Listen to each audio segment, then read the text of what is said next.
just let me know that I'm live. So now I got to wait for YouTube to let you know that I'm live. But when that happens, I can go ahead and begin the introduction. Oh, look at that. YouTube is on point tonight. Oh, Hercules. I like that. So I got my man in the backstage waiting. Let's not keep him waiting too long. Y'all know why we're here. So let's get into the introduction and begin. So tonight brings episode 62. And on deck, I have one of the coolest people in tech journalism, an Apple aficionado, Brian Tong. VypDrive starts now. What's up, people? This your boy Viper, the man about tech, and welcome back to another episode of VypDrive. This is the podcast about tech, hosted by the man about tech. And tonight, I am bringing in one of the coolest cats in the tech space, former CNET tech journalist and Apple aficionado, Mr. Brian Tong is in the cut. What's up, Brian? How you doing, man? That's a hype intro right there, baby. That is hype. You know how we do. You know how we do. I know how my Viper does. That's sick. I love it. Sir, you know it. How you doing tonight, man? Doing good, man. Thanks so much for having me. I really appreciate it. And honored to be kicking it with the VypDrive community, the family. So thank you so much. Thank you for taking time out. I appreciate you, bro. No doubt. So first thing I want to ask you is, how did you get into tech? Like, what got you into technology originally? Well, I would say it was my parents because both of them were actually teachers. I don't come from a background where my parents were super technical or anything like that, but they were both. My mom was an elementary school teacher. My dad was a college chemistry professor. So because they were in education at the time, we're talking about, let's rewind, I guess around like the 80s or so. And the reason why I'm an Apple kid is I was born and raised in the Bay Area. Cupertino, the home of Apple computers, was literally my backyard. And so because my parents were both teachers and I lived in Cupertino, it was inevitable that I was going to be sucked into the fruit family, the ecosystem. It just pulled me in.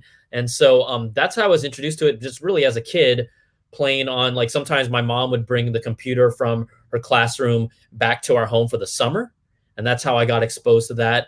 So really it's just through education, which is kind of different. Apple doesn't really make that mark in education as much anymore because their products are so expensive, right? It's all about Chromebooks, but that's how I got in and really was the first experience with Apple.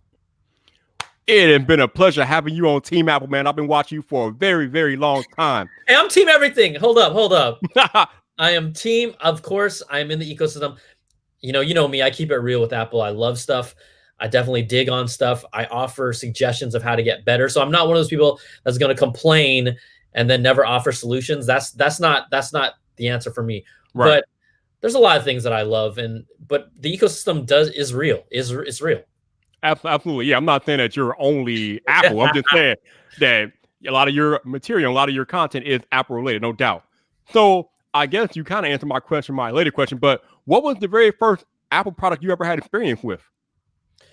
Well, I mean, from a day-to-day basis, it's literally, you can barely see it here, but it's my Apple II SE. That is a computer that I grew up on. And so it's in the back. It's just kicking it there. But that is, look, there's some of my other junk back there. But that's really the computer that I spent most of my time with.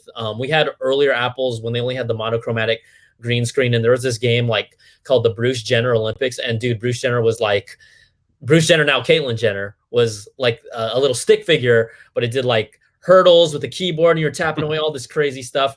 It was so old school, but I think that because I grew up in a time where really that prime time of tech becoming very from its infancy to now what it is today, it blows my mind. Like, all the young peeps, I've got nothing but love for you, but you all are spoiled.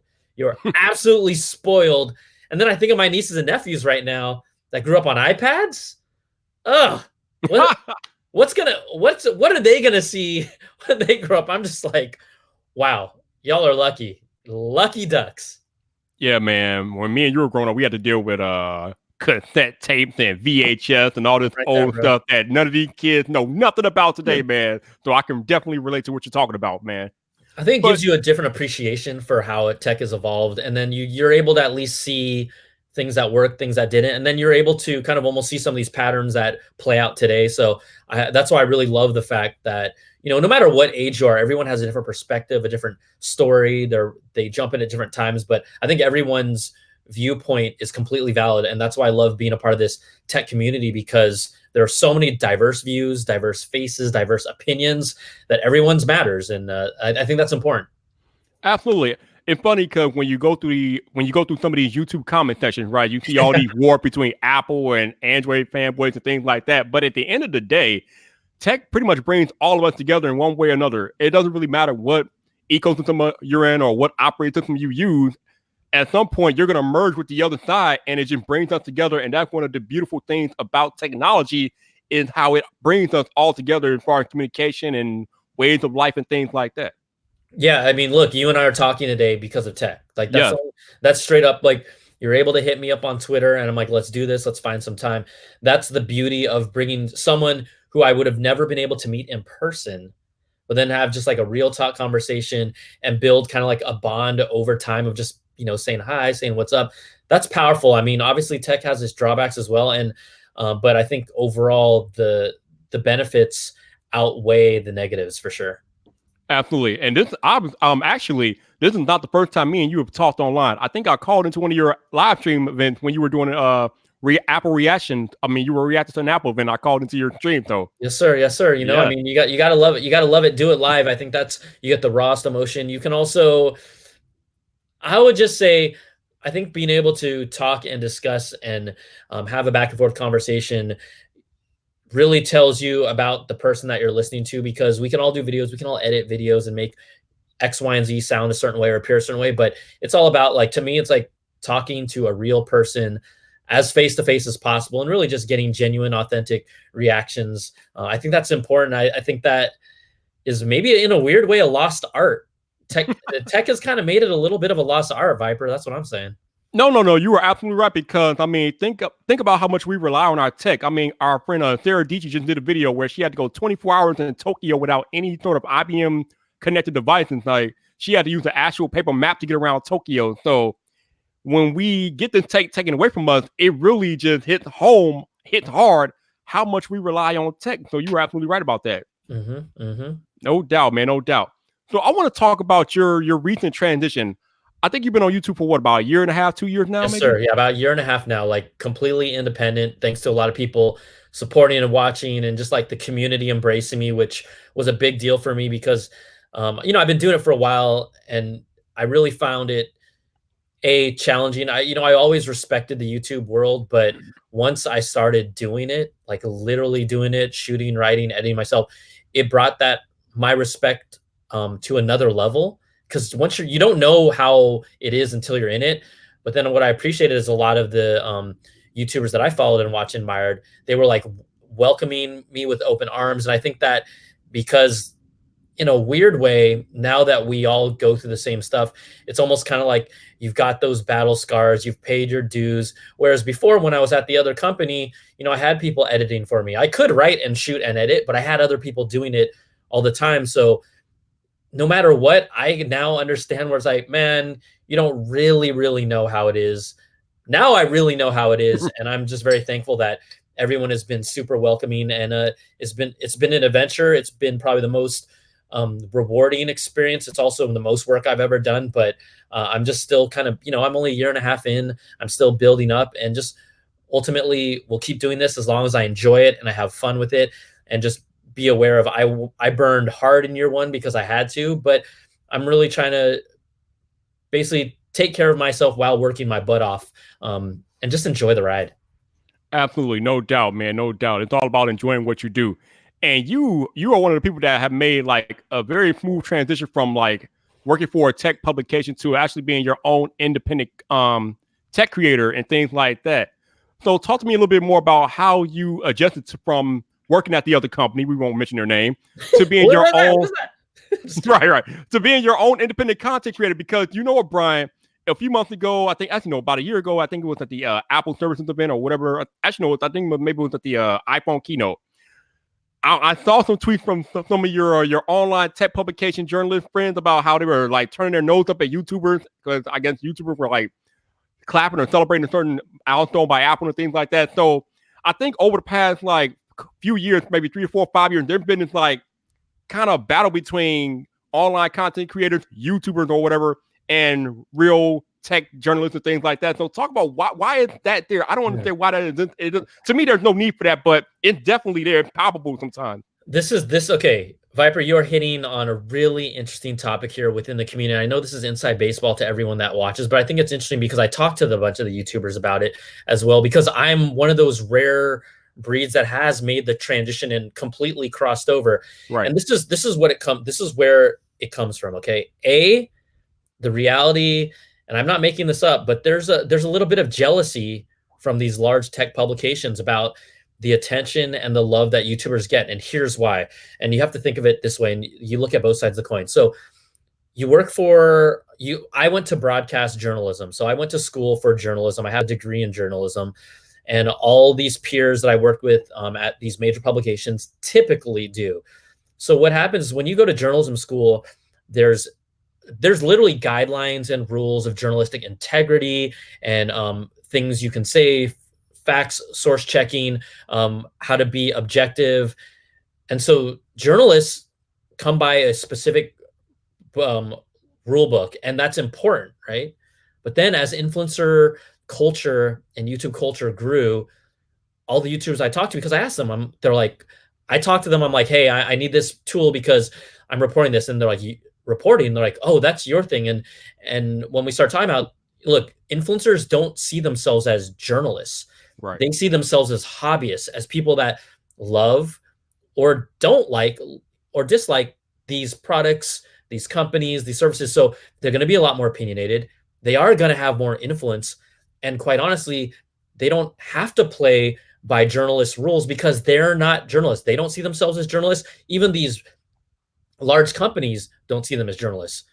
My first experience, year one, I got invited to the Google event from Google. I made it very clear. Google flew me out to the event in New York. Google let us get hands on the product. I felt really lucky, but I understand where some of this, again, this jealousy comes from. The influencer group, right? You got, all the familiar faces that you're used to. We got our own area to get into the building before the journalists who were waiting in like a big old cattle call line. We got piped in, we got prime seating, and they let the general audience, general journalists go in and hunt for their own seats. That's different, right? Influencers are getting early access to product before major companies are now, before brands are. That's been happening now. That's kind of transitioned, or at the same time, that transition has started happening over the past maybe, I would say 4 to 5 years, where now you've got, like Marquez and everyone getting the products before these brands that follow the rules, because in the culture, they may be a big brand, but they don't have as much influence. Right. And, I will not speak poorly of my past employer. There's a lot of people that I love there, but there is a huge jealousy, and it's not even from them. It's from other outlets that don't feel it's fair. It's right. It's about what's fair. But the fact is that influencers look at this coverage as like, I'm doing an awesome video about something that I like and I have my opinions and I'm going to say whatever I want. Journalists are like, I'm going to be fair. I'm going to be balanced. I'm going to play by the rules. And I still don't get early access versus this influencer. So that's where you have a lot of the beef. It's a misunderstanding of where each side comes from. And I really talk, because I love talking to people and really getting like what makes them tick and why is this. We had a deep conversation in taxi. It was like, oh man, there was like 4 or 5 of us. And then because I had come from the crossover, they were learning. They're like, oh my gosh, I didn't even think of it that way. And then I was like, oh, I get it now. You guys look at this like, this is just what I love and have fun doing. And so I feel like I'm this weird hybrid where I still do a little of both, and that's okay. Like, we're all different. And so to me, it's just about making great content that is factual, that's fun, that's opinionated. And, my goal was to at least pay the bills year one. It was really tough. I did that. I have the help with some people supporting me on Patreon as well, because I do an audio podcast, I do videos, so it's been a journey, but that is really, I really like, not many people talk about it. And I'm just telling you right now, it's jealousy and it's a misunderstanding of each other. I think so, because I think from where I'm standing, obviously I'm not a journalist. I've never been a journalist. I'm more of a YouTuber influencer. I don't even like the word influencer, Yeah, I but hate that word. that's what we're labeled as. So I'll just run with it for now. But I think if it was up to us YouTubers, influencers, I think we will kind of coexist with journalists without no issue. But it seems like the journalists, and maybe just me because I'm looking at it from one side of the lens, and I don't have that journalist lens like you do. But it just seems like the journalists just turn their nose up at YouTubers, and I'm just like, the YouTubers just want to work. They just want to coexist in harmony. They're not trying to say they're better than journalists. Like you said, YouTubers don't want to be identified as journalists. So it's not like YouTubers are trying to like one up journalists. They just want to, like you said, they just want to enjoy the product, talk about them to their audience and things like that. But like I said, it seems to me anyway, like the journalists just turn their nose up because they got a piece of paper saying that they have a journalism degree, blah, blah, blah. And SNX YouTuber doesn't have that piece of paper, and that automatically makes the journalist better than them. I'm just like, it doesn't work like that in 2020. Yeah, the other factor here is that, so sometimes, right, the fact that influencers slash YouTubers slash creators, whatever we want to call them, I'm gonna call them yicks. YouTuber, influencer, creator. We'll call it yicks. Okay. Okay. So these yicks, all right, they have to make a living. They take brand deals. They work directly with some of these tech companies. They work with multiple tech companies. Sometimes they'll work with 3 different phone manufacturers, and that's fine, right? They're influencers. The journalists hate that because they can't do that, right? A journalism organization is supported, believe it or not, by advertising, right? There have been times where I've worked at a large company before, and there have been certain decisions that have been made because of these large companies that pay advertising for them, right? So there is, to me, there is no like pure ideal of what journalists is when they have deliberately made decisions. Specifically the whole there was a Dish DVR product at CES that was awarded Best of CES award by said publication, but because their parent company was in a legal battle with Dish, they took away the award. Ooh. So if you're going to complain about influencers making brand deals and trying to make a living, because I'm telling you right now, most people tell you it is hard to make a living just on YouTube. You've got to do a lot of things. Those who are lucky and fortunate enough, like, major props to them because they did all the work to get there. But it is not easy. Trust me. I can't do it all. I'm still building up. It's not like, oh yeah, I'm in a good spot. Like, no, it's like, I'm giving myself a 3-year run to give it my all, and we'll see what happens. But again, even these large companies are dictated by some of the sponsorships and promotions or ad deals that they have signed. And so for them to get mad at influencers, it's stupid. It's bunk. It is, because the FTC, especially in the recent years, they've come really down hard. They come down. In recent years, the FTC has come down really hard on YouTube and creators and how creators disclose brand relationships and ad deals and things like that. So it is now illegal for creators to have a relationship with a brand, like if a brand sponsors a creator's video or things like that. It is illegal for the creators to hide that information. So it's not like it's not the Wild West. It might have been in the past, but right now in 2020, it is not the Wild West. Mm-hmm. We as creators, influencers, we have a lot of regulations that we have to abide by. Mm-hmm. Otherwise, we can end up being sued. So, I mean, again, when the journalists think that we can just do whatever we want, not so much. Yeah, exactly. I mean, there's, again, also, if you're working for a large company and you have a company that has 200, 300 people, you get, it's part of working for big companies in this field.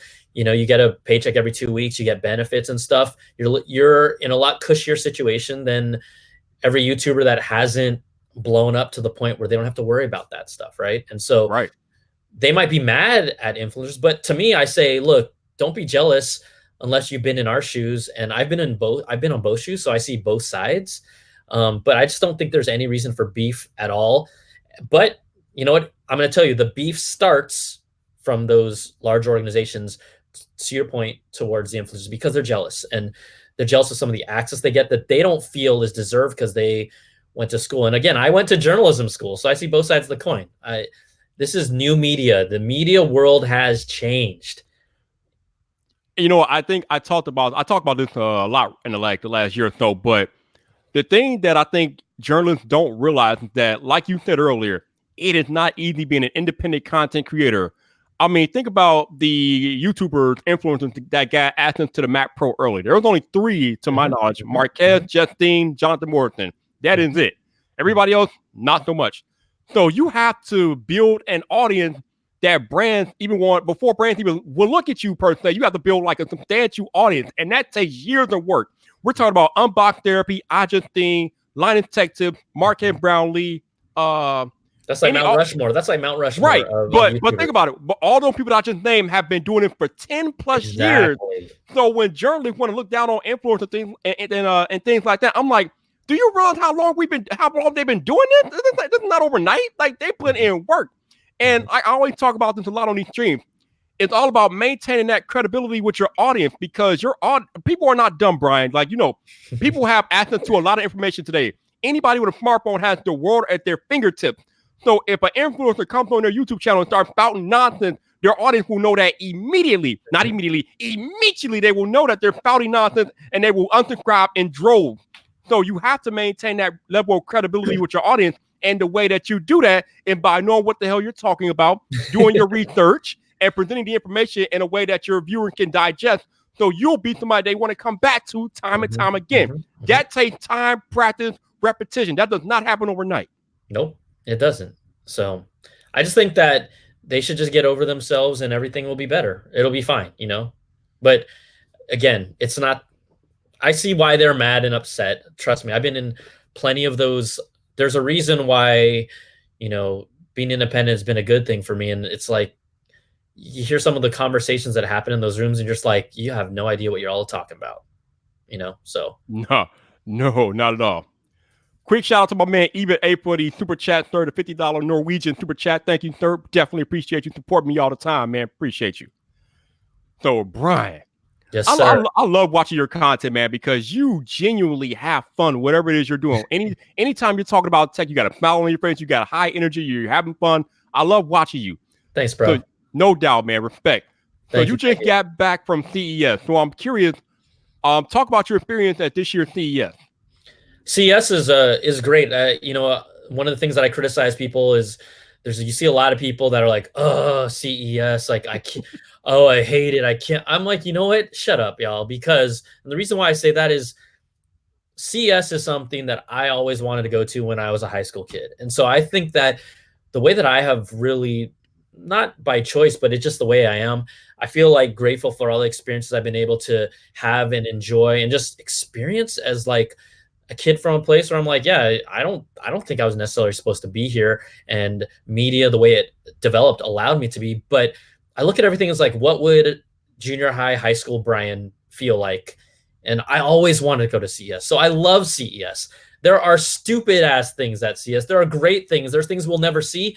But to me, even though it is so much work, especially being independent now, I love it. So anyone who ever just gives you that vibe of like, oh, here's another CS, I'm like, you know how many people would die to be in your spot? Like literally.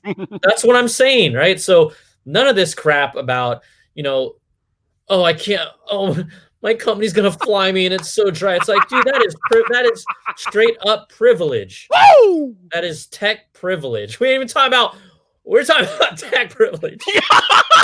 Right. Tell him, baby. Tell him what's up, baby. That's what I'm talking about. So I love great experience. My second year independent at CES. What was the coolest piece of tech you thought of this year? I would say the coolest theme, and which really got me excited, is I've been excited about the foldable train. I know we have a long ways to go with foldables, but this was the first year that it felt real, where we already know Dell, Microsoft's working on stuff. Lenovo showed some stuff off. Dell showed some stuff off. TCL showed some stuff off. And the fact of the matter is that, yes, these form factors are early. Some people are like, oh, I don't know. Damn, I'm telling you right now, that Galaxy Flip Z, That is the type of phone, even in generation 1, that is going to excite people. I think quite honestly, even though Motorola has the Razr, I think that Samsung, because of what they've already learned with the first Fold, that Flip Z will be better than the Motorola, the new Motorola. I can't off the top of my head. I always think of Razr. Yep. But even at that, I'm looking at foldables 3-4 years from now, and what I saw at CES told me like this is going to happen. This is real. Will I eventually buy one? I don't know yet, but I feel like I will in eventually, because what they're doing in the form factors, it's exciting. It's new. It's fresh. It actually has a function, and so foldables got me the most excited at CES. Yeah, I think when we first learned about foldable coming, I was kind of questioning the practicality, but I think as they developed more and more over the past year, I'm starting to see legitimate use cases for foldables. I mean, there's a whole Galaxy Fold army on Twitter that I follow, Mr. Mobile, Soldier No Best, MK, PhD, Mac Weinbach. They're all loving their fold. They're going gaga over the fold. So I'm like, if all of these dudes who are very smart, highly intelligent dudes are loving this Galaxy Fold, there must be something to it. Maybe one day I'll get to you when I don't know, but there's something to it because some of the brightest people in tech are just genuinely enjoying the fold. I mean, I don't know. Have you gotten a chance to use the fold? Yeah, I mean, I haven't, when I was when I started off, I didn't get a review unit or anything like that. I was in a position where I could just drop the cash on it, quite honestly. I'm like still building up. But every instance that I've used it and experienced it, yeah, it is still early, but there's a charm to it. The whole thing about some of these new devices, about any device, is when you hold it in your hand, does it excite you? Now, the iPhone may not excite me as much as it used to. It's still a great product. Quite honestly, actually, the 11 Pro is one of the most exciting iPhones that I've had in a long time, because this camera is just the camera functionality. The overall experience is on point. I was bored of iPhones until I finally got the 11 Pro, quite honestly, and I'd be the first to tell everyone that. And I also, said, hey, the 11 Pro is it's one of the best iPhones we've seen, arguably to me, since like the 5 or the 4S. So beyond that, it's about when you pick these things up and you might not know exactly what it's supposed to do or what it's trying to tell you, but you feel something, you experience something, you're like, and a light bulb goes on your head and you're like, okay, I'm down with this. That with any tech, I think that's really exciting. And the Galaxy Fold accomplishes that, even though it's still not true ready for prime time for mainstream. I think for the tech fan that enjoys and admires companies that push that envelope to bring new experiences and bring new ideas that have practicality and functionality, that is exciting. And so I'm going to always celebrate innovation, because if someone doesn't push it, we don't progress nearly as far as we do.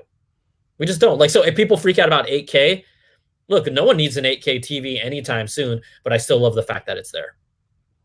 Yeah, I think it's funny. I think I made that point. I'm like, why are all these companies racing to 8K and we don't even have 4K yet? But like you said, tech is always going to evolve anyway. So it's pretty cool to see these companies push the envelope.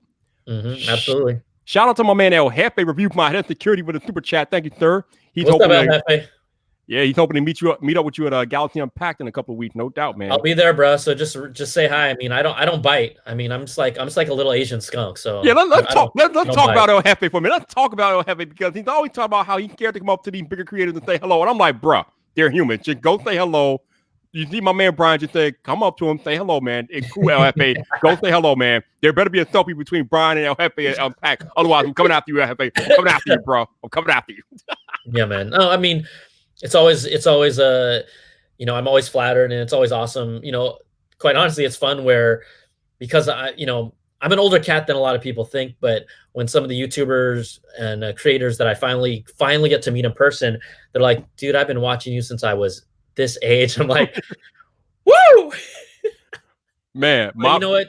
I love it because there's respect that goes both ways. It's real. Think about this, Viper. It's like really weird because I was doing CNET before YouTube was YouTube, right? And then YouTube became the thing, and then now I'm on YouTube. So quite honestly, like, all these creators have paved the path for me to make this transition. So I can do nothing but respect all the blood, sweat, and tears and hours and just hard work and frustration and emotional roller coasters that they went through that have allowed me to even have a chance to do this on my own. Without them, I'm not able to do this on my own. And so I respect them just as much as some of the respect that they've shown to me across the board. So you know, I feel very, very lucky that I was able to make that transition. Man, I'm in the same boat with you, man. I think when Marquez won the Shorty of the Decade award, I think it was a year or two ago, I think I made a dedicated video thanking him for his contribution because he paved the way for people like me to get into the tech space and do tech videos. So shout out to all these creators that have been doing it for such a long time and holding that high standard of creativity and output that people have just come to respect. Because as you know, Brian, back in the early days of YouTube, being a YouTuber was a joke. People were like, YouTuber, that's not a real job. I mean, you still got some stupid cats saying that today. Yeah, they still do it today. But I think today, if you tell somebody that you're a YouTuber, at least they have a better understanding of what it is that we do. It's not like 10 years ago where they just found their nose up at you like, what is that? That ain't no real job. What is that? But yeah, absolutely, man. Shout out to all the big timers that paved the way, man. No doubt.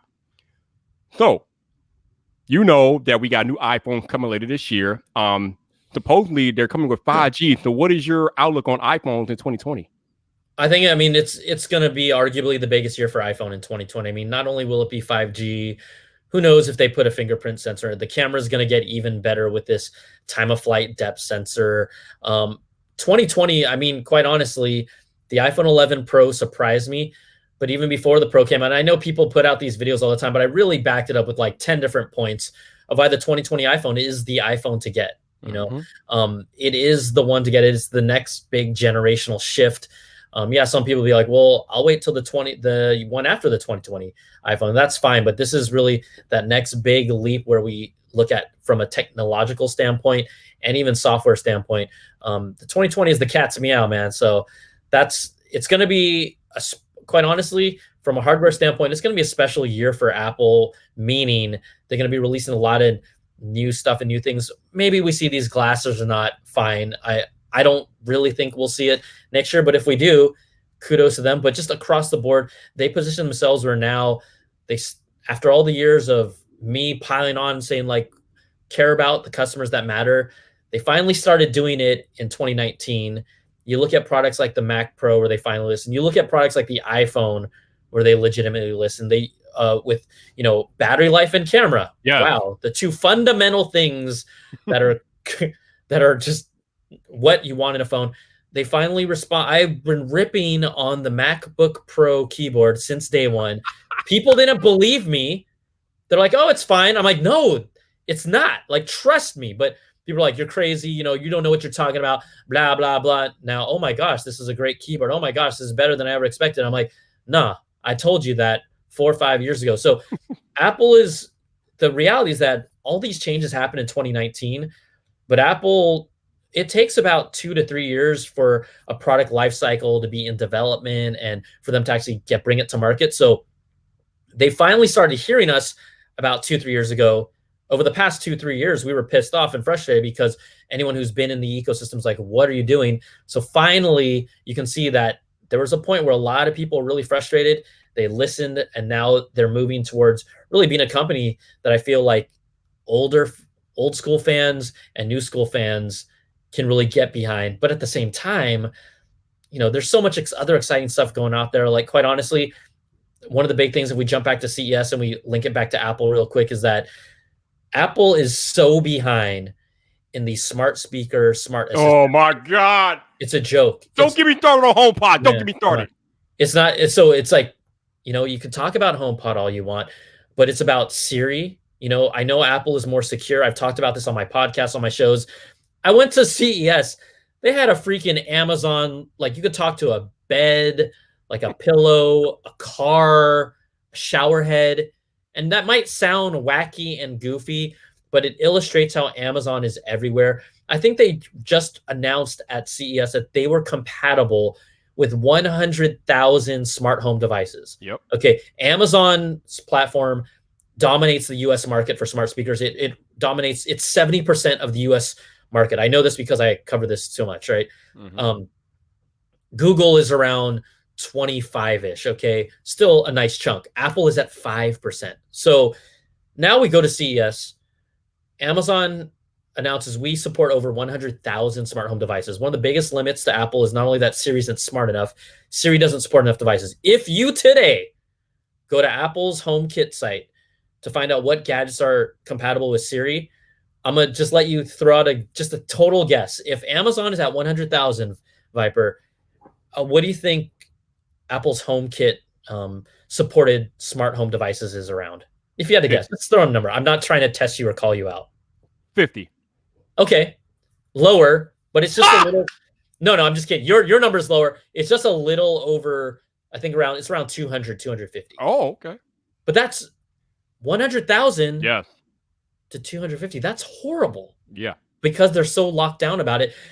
They need to open it up. They need to make it more accessible. When I mean accessible, make a small HomePod mini, make it cheaper. You got to get this stuff everywhere. They have all the pieces in place, but I think because Apple has their attention in so many places, they just can't do it. Their attention is in so many buckets now, but they are trailing on the number one most growth, the biggest growth area, and really, quite honestly, the most practical tech space that is growing and has the most excitement behind it. And it's not going to change anytime soon. But it looks bad. It looks so bad. Okay, so let's talk about the recent alliance between Apple, Microsoft, Google. Do you think that'll help Apple in the smart home game at all? Well, if it helps them maybe 2 years from now, because look, this is an alliance that they're all like, oh, handshake. Well, they've got to create a standard. They've all got to agree to that standard, and they've all got to get on board on that. And then all these other manufacturers have to get on board with that.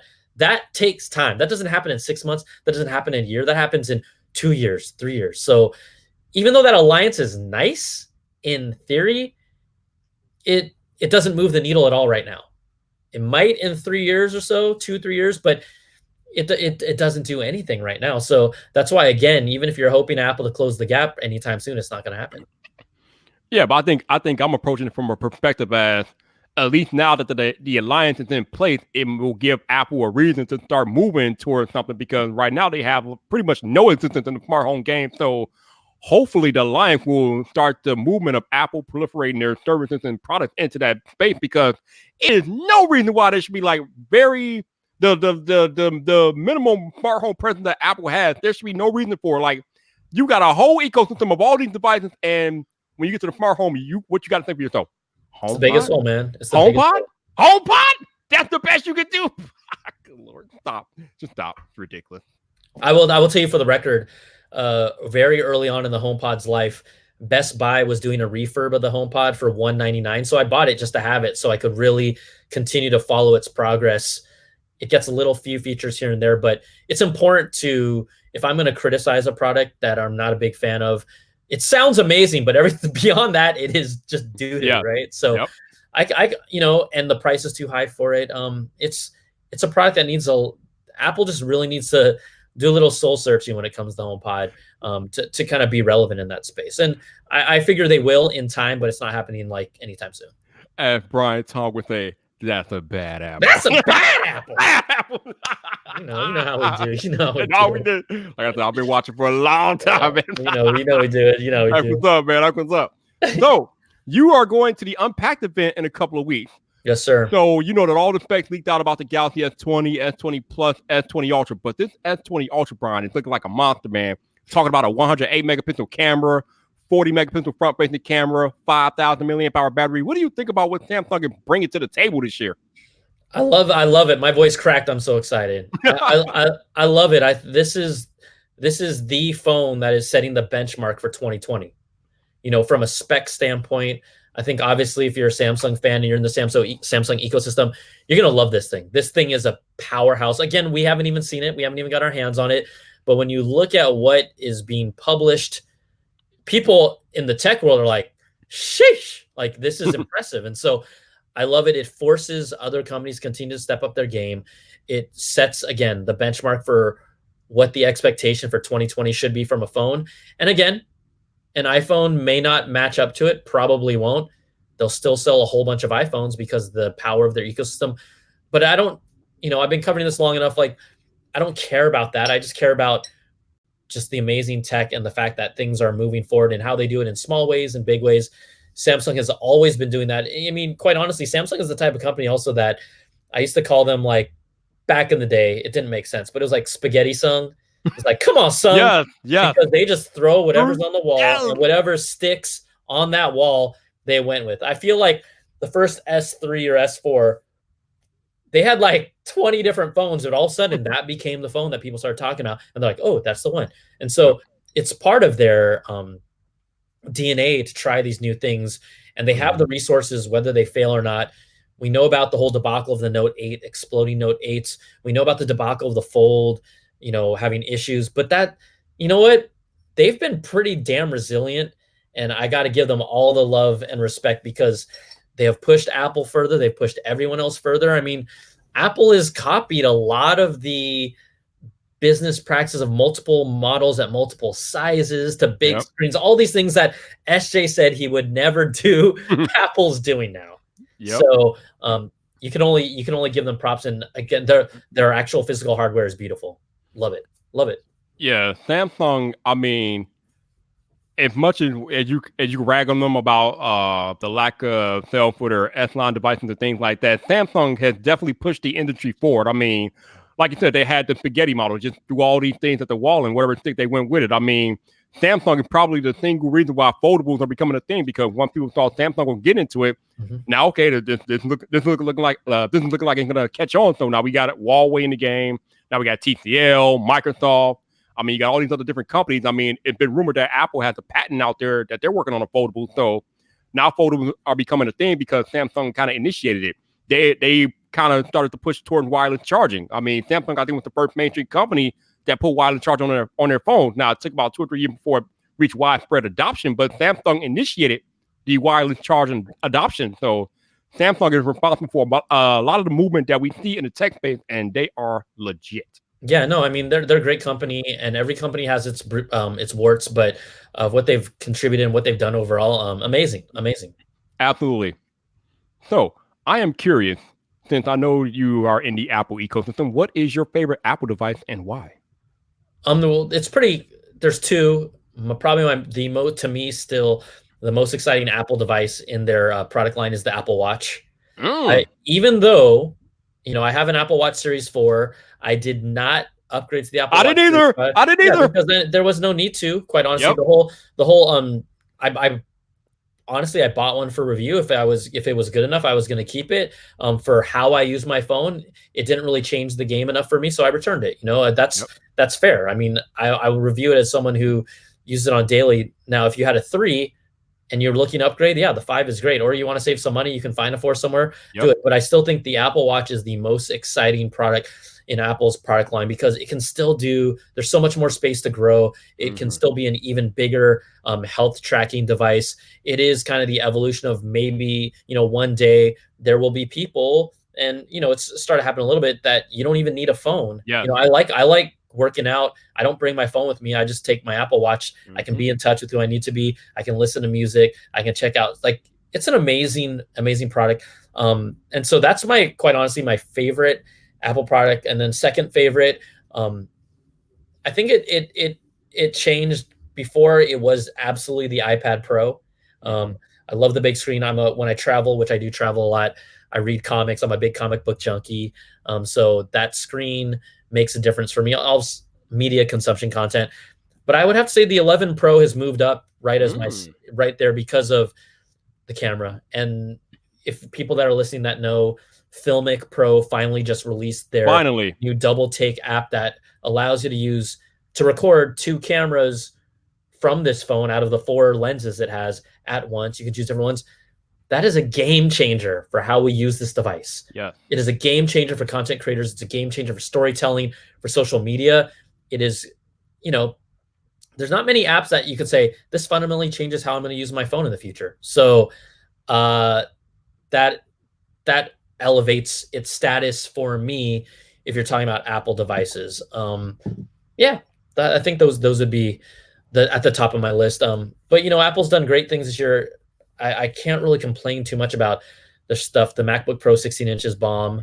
There's just a lot of just solid things they've done. The Mac Pro is not for me. It's not for 99% of people. I'm not going to buy one. I don't have the money to buy one. I'd be the first to say that and not be ashamed of it. Because I think in a weird way, sometimes there's this idea in the tech community that you have to have the best, and there's a little bit of flexing that happens sometimes. And you know what? You can still be badass. You don't need to flex. Like Just because you flex doesn't mean you're actually cool. Like right. that just comes from here. So, you know, you don't have to have the best stuff to. And I hate it when people talk to me and they're like, oh, you know, I don't have the newest one. I'm like, I don't care. I'm like, do you love it? They're like, yeah. I'm like, then that's awesome. You know. No doubt, man. I'm glad you brought up the Apple Watch because this has to be the most underrated consumer electronic product maybe ever. Like, I don't think enough people take into account that this watch could potentially save your life. Like, what other mainstream consumer electronic device can potentially save your life? I don't know of any. Do you know of any? I don't know. Nope. Other than my girlfriend or my mom, if they're nearby, yeah, that's about it. I don't think your girlfriend or your mom qualifies as a consumer mainstream electronic device, but hey, you know, they don't. But seriously, I don't think people like give the Apple Watch the credit it deserves. So I'm glad you brought it up because I love my Apple Watch and I feel the same way that you do. I did not feel the need to upgrade to the Series 5 because the only difference is the Compass app and the always on display, things which I really don't care about or don't need. So hopefully Apple will bring more with the Apple Watch Series 6, but I guess we'll find out in September. I mean, I shower it with so much love. Once the series 4, I mean, really the series 3 is when they finally figured it out. Yep. And then the series 4 with the big screen was that next true, like, okay, now we know what we're doing. And I get it. The way that even Apple develops products, and I've talked to people at Apple, is, you know, when they put out a first gen, everyone knows, like, oh, some people say, don't get the first generation, don't get the first generation. Apple deliberately doesn't make it this like perfected device yet because they actually want us, the guinea pigs, the early adapters, to not only use it, but to see the direction of how people are using it and then move the product in that direction. So for example, they didn't expect the Apple Watch to be such a health-driven device as such one of its main selling features. And as time went on and as technology evolved, they were able to put more sensors. Now people are talking about the Apple Watch as a health device. Apple is talking about it as a health device. Yep. You look at something like the iPad, the team that built the iPad originally laughed at the idea of taking photos on an iPad. I burn everyone who freaking holds up that damn slate at a concert like that. Yep. There's like Obama was like walking down during, like, people are like holding up their damn iPads like, no. But guess what? People used it. And so what did Apple do? They saw that. They did not expect, they literally laughed about it in their boardrooms. Well, they started putting better cameras on the iPad. Yep. We expect to see a dual lens camera on the new iPad because people started using them to take freaking photos. Yeah. The viewfinder, dear Lord, the viewfinder is so big.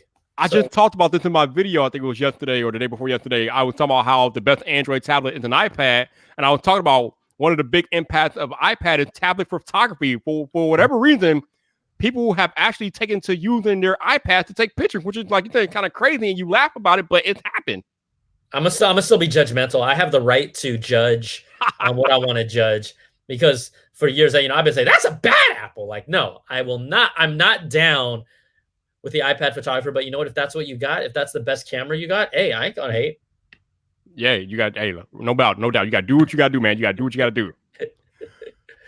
So before we wrap this up real quick, man, I got a lot of up-and-coming creators that watch my podcast and my live stream. So I'm curious if you have any advice, given that you made the interesting transition from a big tech pub to independent content creator. So do you have, Brian, any advice? I can't talk. For up-and-coming creators on the YouTube or wherever they may be creating? Well, I think like anything, it takes a lot of resiliency and perseverance.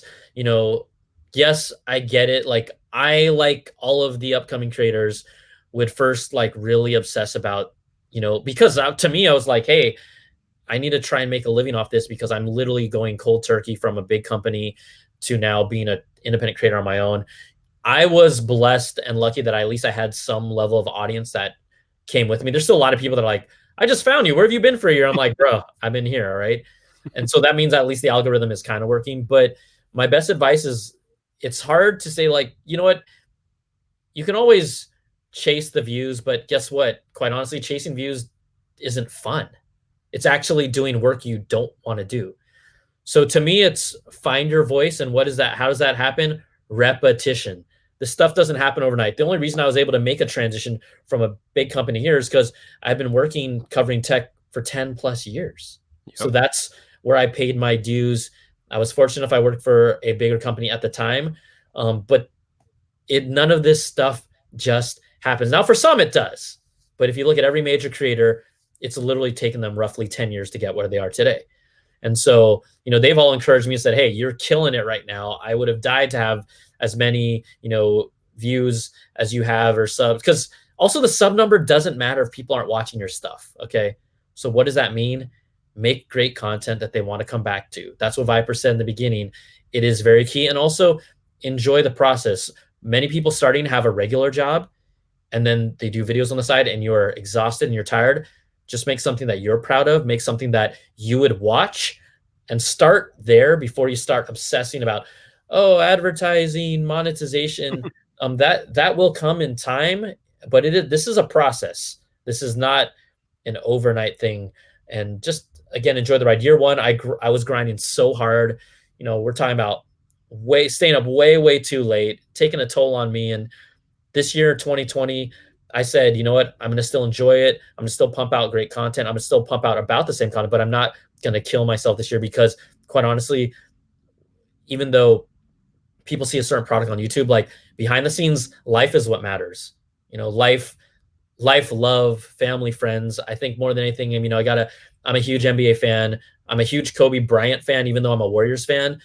Kobe Bryant passing, the tragedy in the helicopter with all those families, the Altabellas, Sabayans, Chesters, the Mausers, and the Bryants. I want to shout out all of them because they don't get said enough.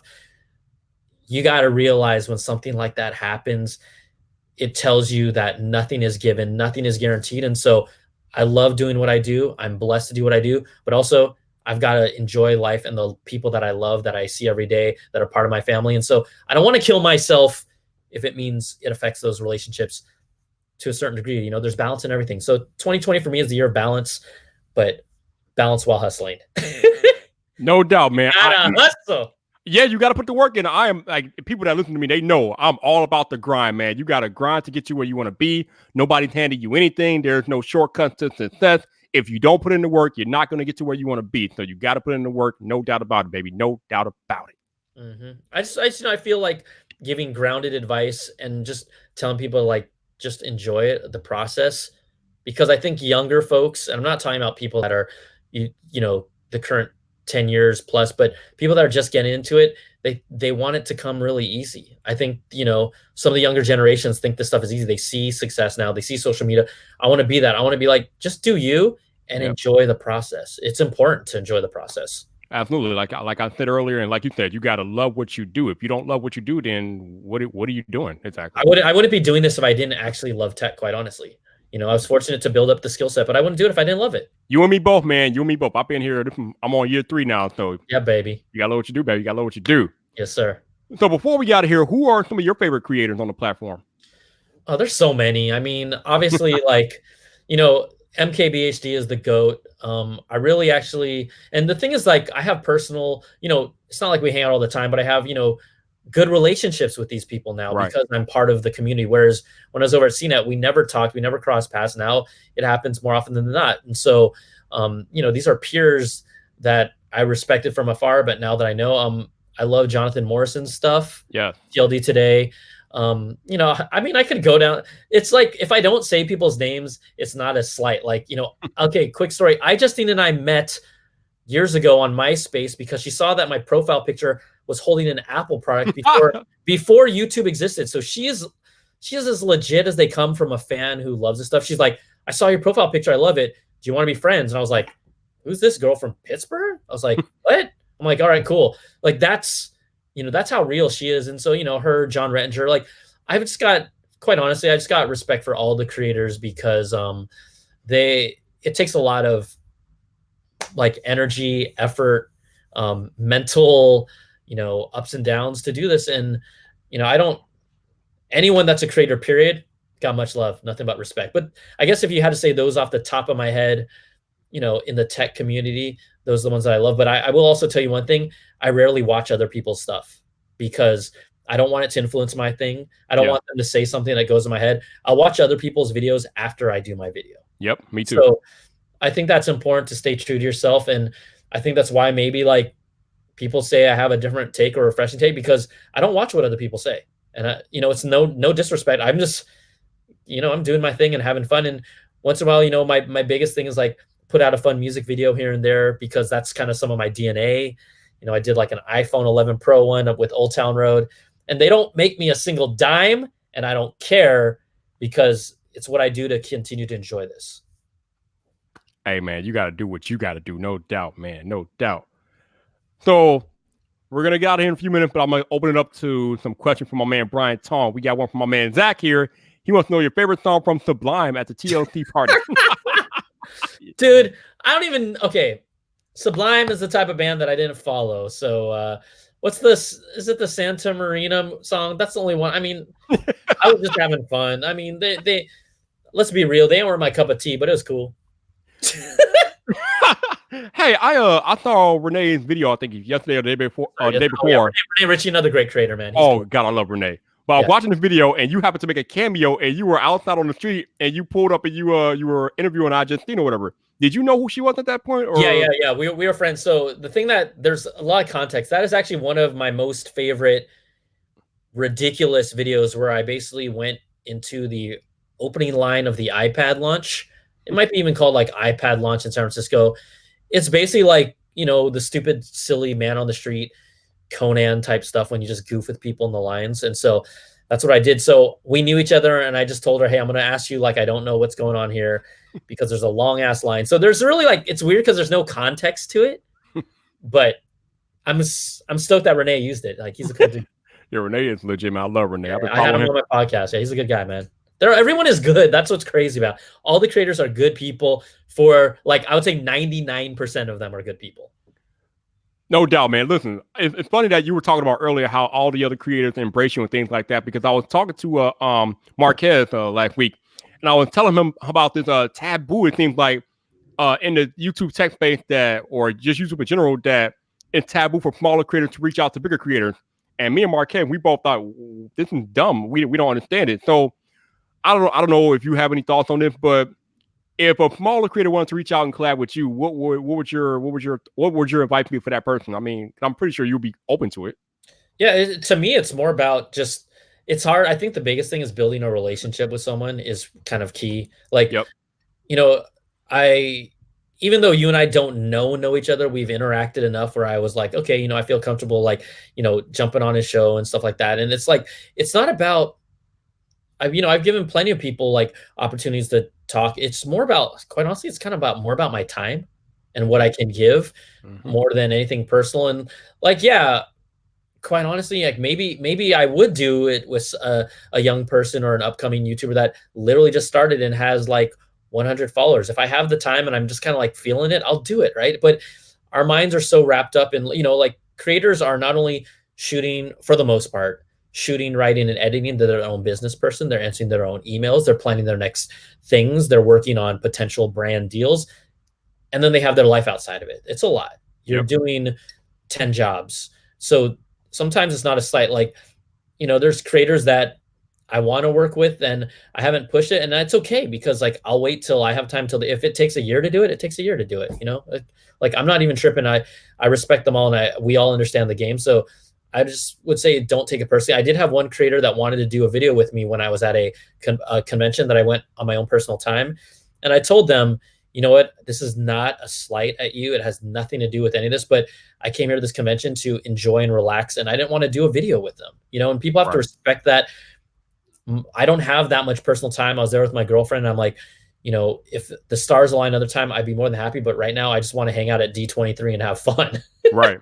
No doubt, man. I'd be like, because he wanted to do like a 5-minute video, and I'm like, I just don't want to do that. I just don't, and I don't. It's not, and I'm not big timing it. I'm not even big time enough to big time anyone. So it's about just, sometimes it's just timing. No doubt, man. So we had a question from Neil here. He says, do you connect your 16-inch MacBook Pro to an external monitor? If so, is the fan noise louder than when doing so? Neil H, I do not yet. I need to, because even though the 16 inch is a great screen, I want to edit on a bigger screen, but I don't yet. So I actually haven't experienced that issue, unfortunately. So I can't really give you a clear answer on that one. No doubt. So I see Zach saying that his biggest takeaway from CES, especially at the TCL party, was we're all the same kind of nerds, geeks about tech. Just some of them have been doing it longer. The passion is the same. Yep. It should be. I mean, let's be real. I've met people that I feel like might be more into it for business reasons. Like the love of tech ranges on different scales, and that's okay. Like I don't, some people approach it more like a business. Some people approach it for the love and a business. Some people approach it for the love. Like everyone is different. It's not for me to judge. But if someone some people can be a little slimier about things, and it's like there's no need for that. That's just not who I am. So, no doubt, man, no doubt. And on that note, I think we're going to get out of here for the podcast portion of this. For those of y'all watching in the YouTube audience, thank you very much for hanging out with me and Brian tonight. For those of you all that super chatted, thank you for the super chats. Always appreciate you guys' support. For those of you all listening on audio only, thank you very much for listening. Definitely appreciate you. If you are audio only and you want to support the podcast, there will be links in the show notes for you to do that. Also, if you want to keep up with Brian and all his exploits, his information will also be in the show notes. So go down there and check out my man Brian Tong because he is definitely legit. But until the next time, people, this your boy Viper, the man about tech. You know where to find me. So come back for more.